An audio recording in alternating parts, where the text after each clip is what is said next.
Hey everybody, welcome to TNMCoaching Unplugged and Zoran Todorovic Interconnected Podcast, the space that you love, the podcast when we explore human evolution, expanded self-awareness, consciousness, and new technologies that will help us become the best possible version of ourselves.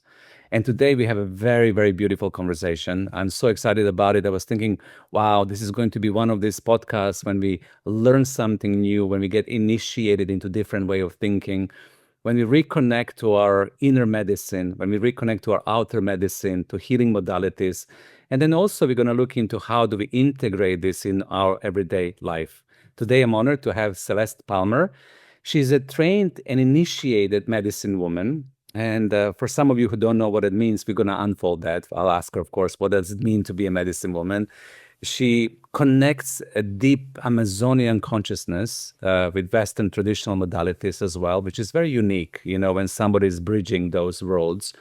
She is a trained coach, hypnotherapist, NLP therapist. She's also a yoga teacher. She's investigating astrology, meditation, and of course, breath work that we all love nowadays, right? But her key remembrance is going into the healing and alignment and reconnecting to the deeper truths within. And she's introducing the plant medicines to support us and help us to do that. And this is what I admire with people. I admire when people can be mystical, when they can be grounded, and at the same time invite that mysticism into the everyday life. So, Celeste, welcome to the podcast. I'm so happy and grateful to have you today. How are you doing?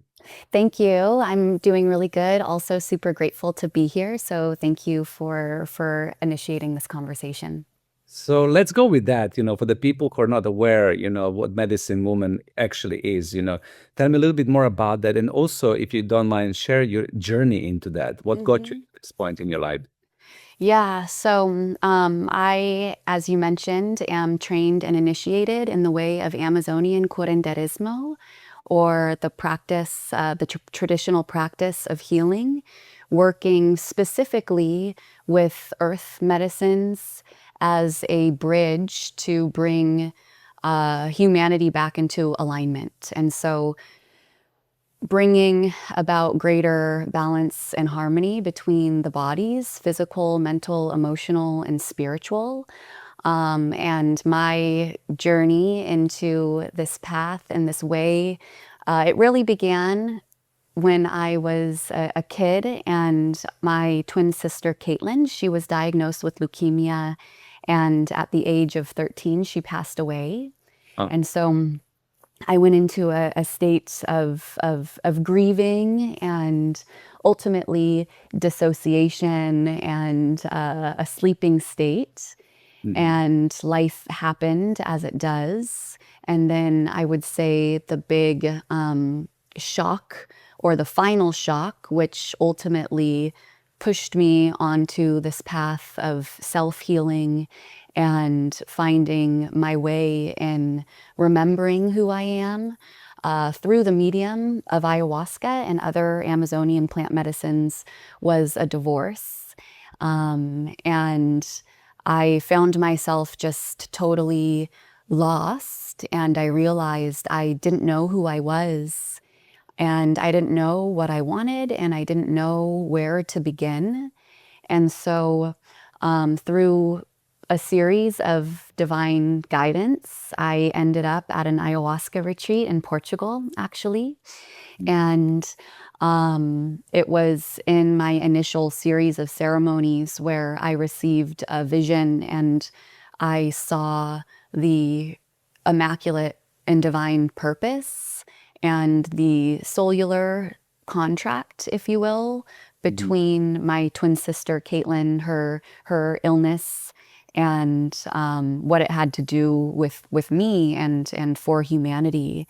And ultimately, that is to once again facilitate and initiate the balance and harmonization, dissolving the dis-ease within the bodies so that we can express life through the life in which we were given here on earth.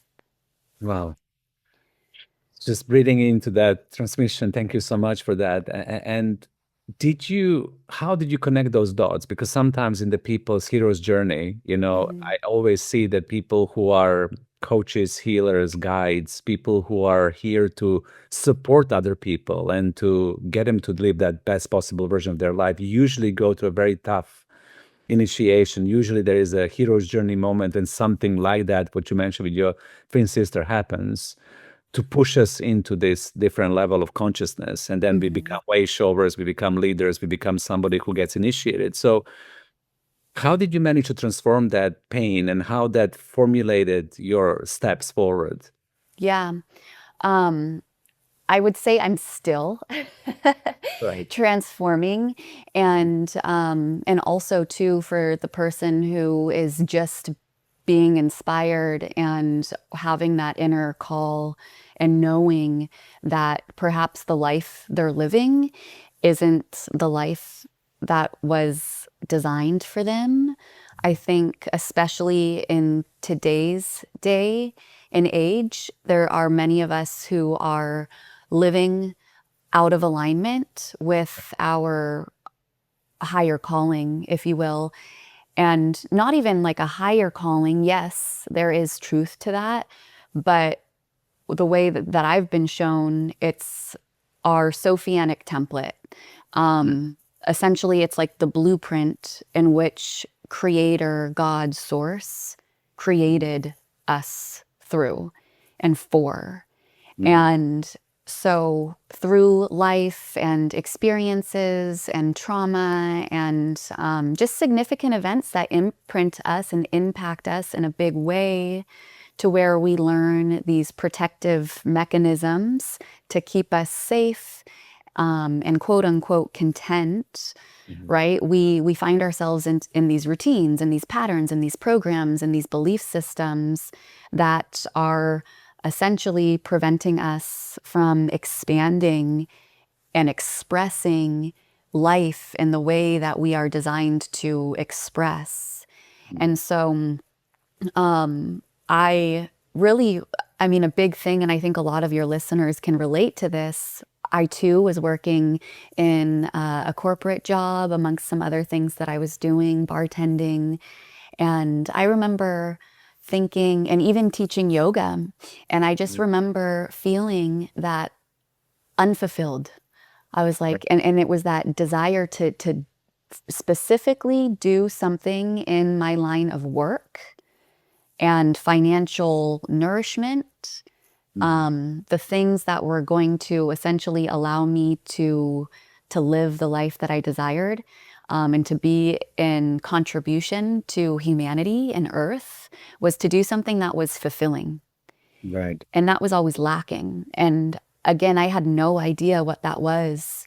And so if I were to share anything with the person who has that inner knowing and that curiosity, is really, it's trust. And it can be a little bit scary when the world and the systems and the matrix in which we're participating in and giving our life force energy to and channeling, directing our currency, be it monetary currency and all of the resources, our time, our energy, etc., is like we really have to lean into the unknown and we have to trust. And one thing I've heard myself say many times was, I have been in the biggest trust fall of my life ever since I had that remembrance of this isn't working and I don't know what to do to bring about the balance and the harmony and essentially just the joy of life, to reconnect with the joy of life. And all I could do was jump and fall into deep surrender and trust of the unknown, and trust that the next stone would be revealed in divine timing, and to take one step at a time, and then, be in that space of unknown and recalibration and cultivation for as long as necessary, until we receive the guidance to take the next step. And ultimately, the clarity is revealed when the clarity is necessary and when we're also ready for the clarity. But I think that's what's being asked of humanity right now, is to really dissolve our fear of uncertainty and what's unknown, because we can't know really anything. And all we can do is surrender and trust that we are being held in the hands of the divine. And when we are in that trust fall, that we will be caught. The wind will catch us and the wind will guide us, and it will rain when it's necessary, and we will be cleansed of whatever heavy energy we need to be cleansed from. So that deep, deep level of trust, right? We need to arrive to that point.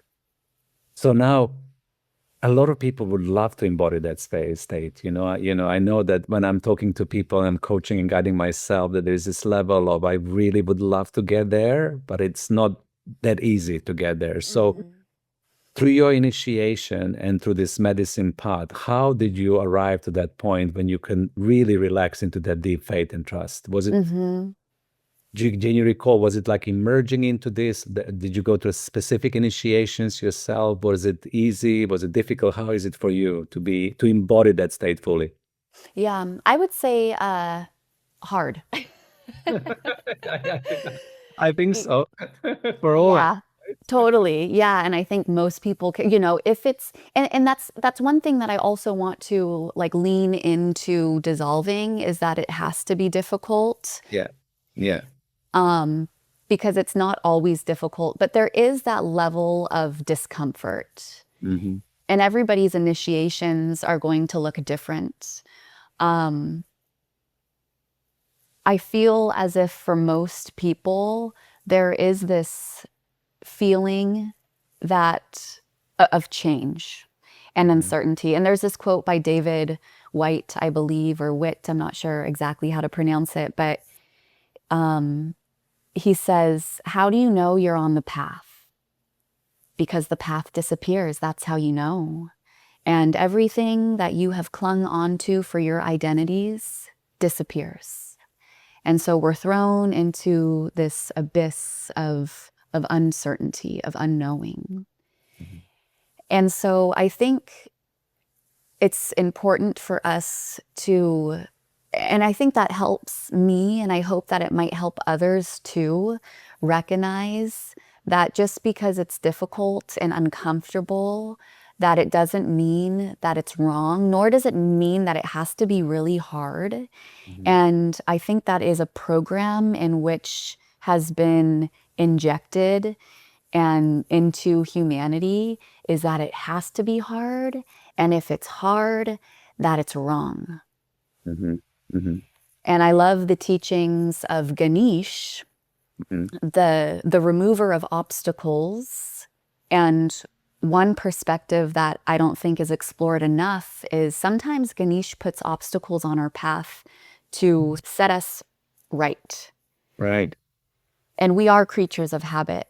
And so, we find our rhythms, we find our routines, we find our route to work, to the grocery store, and it becomes automatic. And then we are sleeping once again through life. Exactly. And so what can we do? So that challenge, that thing that sort of makes our mind feel like we're melting. And there's even this sort of reaction that the nervous system has when we're learning something new, or even when we're traveling to a new country. There's this state within that we experience to allow us to be awake and alert, so that we can see and translate more information, specifically the foreign information in which we are picking up on in any given moment. And so we can't always, sometimes we have to really initiate that for ourselves. learning something new, doing something that challenges us, whether it's meeting new people, learning about something through text, learning a new language, learning an instrument, going, like learning how to lift weights or move our body in a new way. So whatever it is that's going to allow us to find an edge, if we go too far beyond our edge, we contract to a point, we trigger what some might call anxiety or spin us into a panic attack. And there's nothing wrong with that. Some of us, our nervous systems are so overloaded to where the smallest things can trigger the biggest reaction, which sends us into this state of contraction. Yeah. But if we can start to, expand in a way to where we're uncomfortable enough and yet we can hold that without going into panic to a degree that's detrimental and ultimately sets us back. And that happens sometimes, it's okay. But how can we stretch ourselves in a way that's going to allow us to be in a greater state of awakeness, to where we can pick up on the signals that the divine is communicating to us through in any given moment. And so to more directly answer your question, there were signs along the way. And I think I do have an optimistic nature about myself. And I allowed myself to make meaning to those signs that everything was going to be okay, even when I was on the floor in despair and in grief, and I felt like my world was crumbling, the world that I knew, because it was the world that I knew, but also the world that I created, but the world that I created unconsciously through the traumatic patterns and imprints that had imprinted me and ultimately were influencing everything that I was doing. And so I had, and one of the symbols was the rainbow. I remember after my divorce, I was really grieving, and I had kind of been in this portal of grief for a couple of weeks, and the weather outside, I was living in Austin, Texas at the time, and there was a nearby hurricane, so it was just pouring down rain, gray skies, dark skies. And it was really reflective of my inner world. And I just kind of heard a voice one day that said, "Get up." And so I put on my raincoat and I opened the front door, and there was a full rainbow in front of me. And I just looked because it felt like a sign. And, even if it wasn't, I made meaning of that. I created a story that allowed me to take a step forward. Of course. And so we're always creating stories. Why not create a story that brightens our day and allows us to walk forward in joy? Yeah. Yeah, I think that's a good call for action for all of us. Why not? I mean, because we do create stories all the time, and that's a wonderful thing to consider. Now, I would really love to shift into this medicine path of yours, because a lot of listeners that I know, some of them, they were part of this. Some of them, they've tried different ceremonial experiences. Some of them, they never went into this. Some of them are afraid of it. And so I really love to demystify it. And I love talking to people who have had experiences. For you, for example, how would you define your relationship with ayahuasca? What is ayahuasca for you? Is it a plant consciousness? Is it the spirit? Is it divine? So I would first love to know, what is this for you? And then once when you're in the ceremony, what is this communication like for you? What is the experience? I know it's always different and it's always molding, depends, but in a nutshell, if you were to explain this to somebody who has never even experienced this, but it's curious, it's so cool for me, especially in the context that you have shared, deprogramming our belief systems, letting go of our traumas, healing our deeper epigenetic inheritances. really liberating ourselves from the clutches of any program that can hold us in any given state. I know from my experience that helped me a lot. But I'm curious about you. So how would you find that relationship? What happens with you and that channel, that communication? What is that like? Yeah. So my relationship with ayahuasca has really evolved as I have, and as I go deeper on my path with this medicine. She works with me and teaches me much different, and she shows up for me much different than she did when I first started working with the medicine 8 years ago. And so again, it's like that the only constant is change. And similarly to what you reflected, even like ceremony to ceremony, the way the medicine works, it's an intelligence. It's an earth intelligence. And it is a sentient being. So ayahuasca and all these other plant medicines, and all of these other plants, whether they are used as medicines or not, they have an essence and a character and a purpose similarly to each of us. And I believe that a lot of these earth medicines, including ayahuasca, as to why we are seeing such a vast and rapid spread and curiosity and desire to commune with this particular medicine, as well as some other like entheogetics, so medicines that are for lack of better words, psychedelic and create alternate states of consciousness, expanded states of consciousness. I believe that they were seeded within the soils of Gaia for this time. Because should there be a deep sleep, ayahuasca has a very cosmic energy to it. It's very like, it's as above, so below kind of energy. And so the spectrum, she can take us to these like far out places where we're connecting with cosmic energy. And then she can take us to these like deep, deep places and spaces within ourselves and within the earth. And what's interesting is both of these places are dark.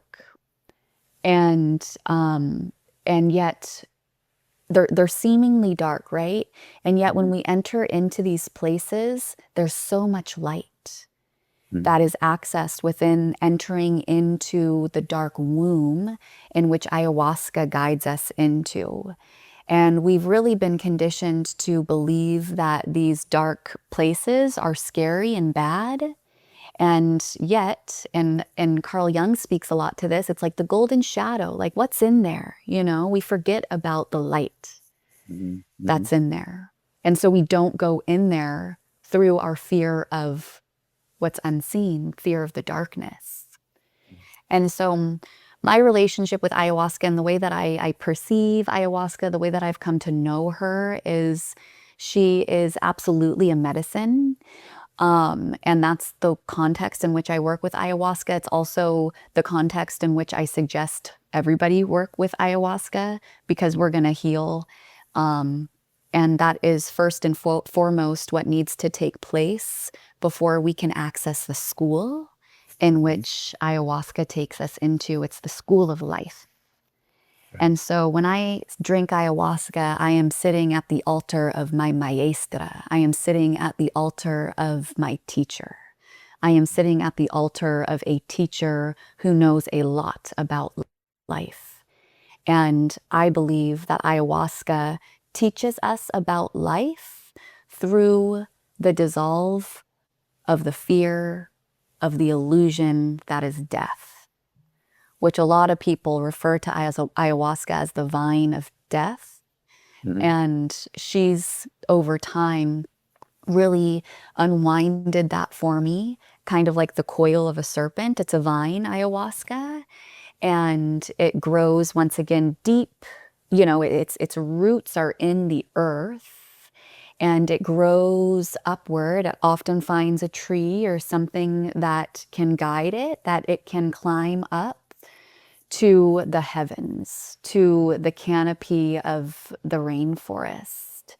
And so she works through all the realms, past, shamanic, earth, and she helps to unearth and unearth those things that are dormant and perhaps unconscious, living and participating within us, that are preventing us from expanding and expressing essentially the cosmic, stellar version of ourselves. And yet we have to go through the different realms of self in order to unlock those truths. And it's not just about unlocking and seeing, which again, ayahuasca is really a mental medicine.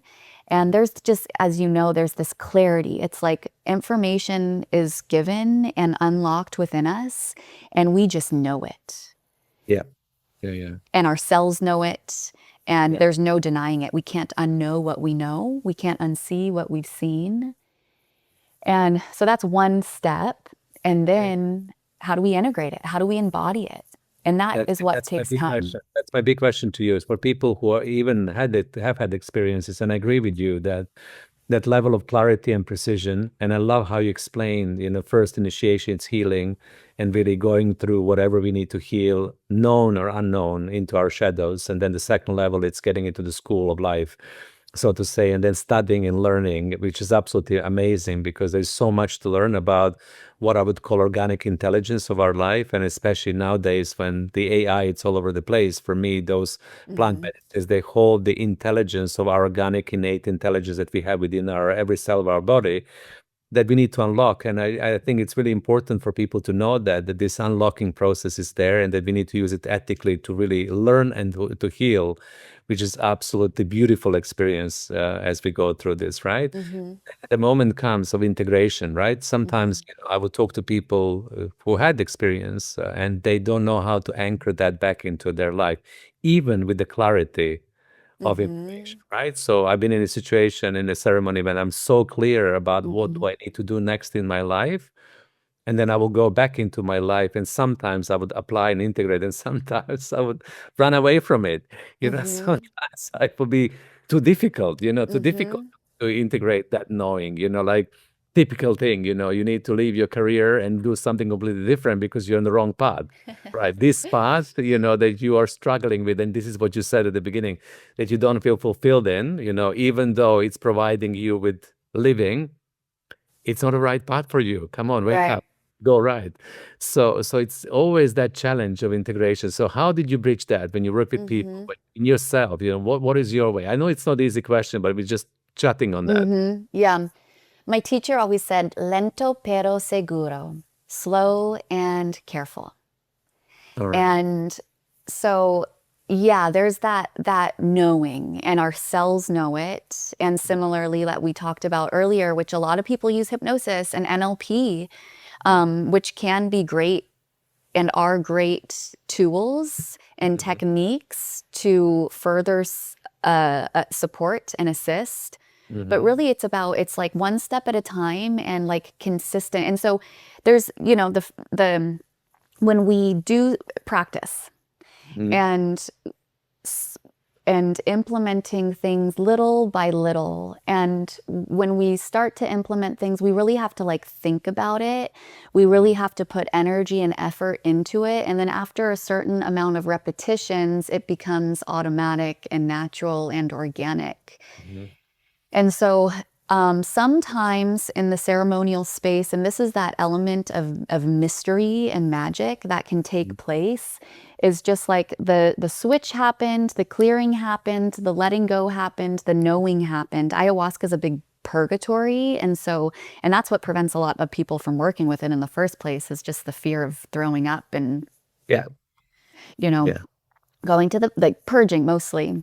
And so, but it's really necessary. And the purge in which takes place, which is there are infinite ways in which we can purge something, not just through vomiting, which is most spoken about in that ceremonial space, is sometimes that's all that needs to take place in order to let go of the energetic and or emotional imprint that is motivating these unhealthy belief systems, patterns, and programs that are playing out in our life over and over and over again. But it's not always that easy, although it can be. Ayahuasca is also an empowering medicine. And so if we need to just let it go, shake it off, she'll shake it out for us. But if we need to learn something and cultivate something through the actual action of doing it ourselves, then we will be guided to do that. Right. And it kind of comes back to what we were talking about earlier, is trusting. And we might be guided to quit our job. So now we have the knowing that, okay, this is not the job for me. And yet I don't have the financial means to quit my job tomorrow. And so I need to create a plan. I need to show up to work for the next year, and I need to save X amount of dollars each month to create some sort of safety net to where I have a greater foundation and freedom to leave the corporate work or leave the job that is not fulfilling and not in alignment with my highest blueprint, while also maybe investing in, and I don't know what I'm going to do, but maybe massage therapy, maybe a yoga teacher training, maybe taking an NLP course, meditation, breath work, whatever it is, to start exploring and continuing to open up channels and pathways of inspiration, etc. And trust, once again, trust, the clarity will come. And so we don't have to know everything.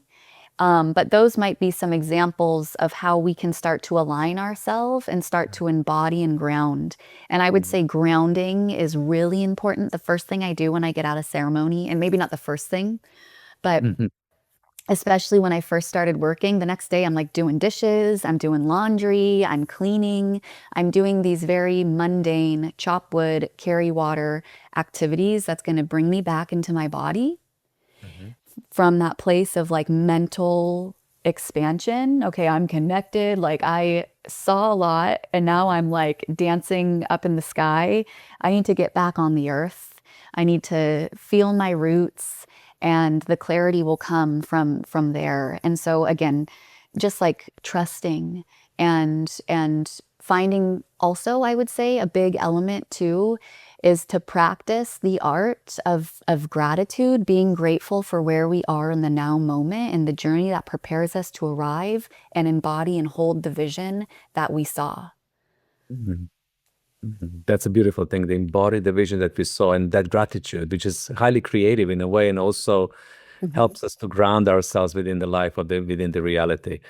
And when you work with people in integration, would you offer any like consistent coaching and guidance, or how does it work in the reality? What are the best practices? Because sometimes people just do the ceremonies, they go back into their life, they continue. There's no structures or systems for them to hold themselves and everybody else. Do you feel that that's necessary for somebody who would experience that? Yeah, I think it's maybe not necessary, but highly advantageous and beneficial to have, especially too, because we go to these expanding experiences and we're changed, no doubt about it. And then we go back to the environment that is likely very much the same as we left it. I mean, everything is interconnected through the quantum. So as we shift and change, other things shift and change too. And so when we remove ourselves and then we bring ourselves back, oftentimes that can be difficult for a lot of people because we're energetically sensing the dissonance. So I left this environment. I was in resonance with the environment. Even if it was toxic, I was in resonance with it. We were attuned and entrained. I leave and now I come back. My energetic field is a lot different. This energetic field is the same. And so having a touch base, having an anchor, be it a coach, a mentor, a friend, a community, a class, a teacher, anything that is going to bring us back and remind us and help us to stay the path. Because again, we live in these systems. We live in a system of systems, and these systems are designed to keep us in a matrix of enslavement. And so when we go into these expanded states and we're connecting with people who have also experienced and know these expanded states, and then we go back into these contracted systems of dimension and like lower dimension, 3D, if you will. And how can we, and so it's important to have touch points to where we can just continue to remember and nurture and nourish ourselves, and nurture and nourish our bodies, and nurture and nourish our vision, to where we have the inspiration and the motivation and just the trust, maybe, and to keep moving forward on our path. And I would say something that is highly undervalued is the connection between another person. And maybe it's just a conversation, and that can be through a coach, a mentor, or a friend. Yeah, I agree. I think that's something that really keeps us together within this context of integration and support and making sense, and then really being courageous enough. I think sometimes courage is also, excuse me, very important, to be courageous enough to implement what you already know. And that goes back into the trust. So you and I can talk forever. One of my podcast, the coach teacher, told me that we need to keep podcasts short, but we can record once again. So we're kind of coming close to the end of this. What I would really love to ask you as a closing question, because we're feeling just before the end of 2025 into 2026, with your awareness and with your expanded consciousness, what do you feel, what will be your message to humanity for people who are listening? What do you think we need to pay attention to? What is unfolding? What are you sensing? And where do we need to put our love, focus, attention, and presence? Beautiful question. Yeah. Well, from my vantage point, 2027, and I know a lot of people are speaking about this too, is a really big year, for lack of better words. And what is going to be taking place is essentially like a quantum leap, and people are already experiencing this, but I feel like 2027 is like, it's the big shift, where we are shifting from one octave of the expression of life to the next. And so 2026 is, a year of cultivation, a year of planting seeds, a year of devotion.